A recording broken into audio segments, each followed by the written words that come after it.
গত 10 ফেব্রুয়ারি আমি একটা নিউজে দেখলাম অন্তর্বর্তীকালীন সরকারের প্রধান উপদেষ্টা ডাক্তার মোহাম্মদ ইউনূসের জনমত বাক্সে প্রায় 40,000 দিন মজুরের চিঠি আসছে।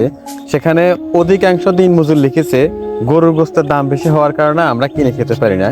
ওই জায়গা থেকে আমার খুব বেশি আগ্রহ হয়েছে। আমাদের বাড়ির পাশে একটা ফ্যামিলি আছে, ওই ফ্যামিলিতে মা মেয়ে শুধু 2 জন থাকে, কোনো পুরুষ নেই এবং ইনকাম করার মতো কোনো মানুষ নেই।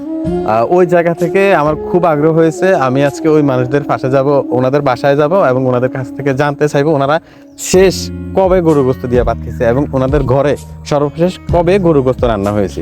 তো চলেন আমার সাথে আসেন।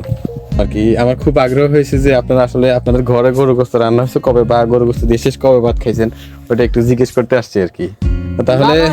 তাহলে ওই কোরবানিতে রান্না করছেন আর রান্না হয় নাই না? ও এখন কি গরু গোস্ত খাইতে মন চায়?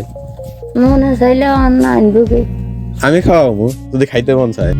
তো আচ্ছা ঠিক আছে, আমি তো আপনার জন্য গরু গোস্ত 1 কেজি নিয়ে আসি। ওই যে বাজারে গেছিলাম, ব্যাগ ছিল না আমার কাছে, এই কারণে এটা করে এটা ভিতরে করে নিয়ে আসি। এখানে ধরেন গরু গোস্ত রান্না করার জন্য আবার মশলা নিয়ে আসি। খুশি হয়েছেন? আমার জন্য দোয়া করবেন বুঝছেন। আর এই রমজান তো চলে আইছে, আপনার কি বাজার টাজার আছে কিছু রমজানের? কোনো বাজার নেই, একারে বড়ি ছুটি নয়। রমজানের বাজার টাজার কিছু নাই? একারে দেরি, একারে দেরি মানে কি কেউ নেই। এই যে মানুষের বাড়িতে যে সাহায্যের জন্য যান, কেউ কিছু দেয় নাই? এবার না দিছে যায় এবং খরচ হয়ে গেছে। টাকা না এই যে এই বাজার সদাই ধরুন আপনার এই যে চাল ডাল আলু তেল বা খেজুর মুড়ি এগুলা ফুট কিছু নাই? আর করে না হবান মামি লগে কইয়ে তো মামি রইম যে আর তো ওই যে এবার রহিম ভাই কোন হিজত জিরু হিজ এই মানে ইয়ে মানুষ গুনাই কিনা জমাতে এলে হিগুনে রুই। ও আচ্ছা ঠিক আছে, আমার সমর্থ ছিল এইটুকু। আমি আপনার জন্য 1 কেজি গরুর মাংস আনছিলাম, আর ওই যে মাংস রান্না করার জন্য ওই যে মশলা দিছিলাম ভিতরে আর কি, গরুর মাংস রান্না করার জন্য। আচ্ছা ঠিক আছে, আমি দেখি যদি পারি রমজানের বাজার আপনার করে দেবো, ঠিক আছে?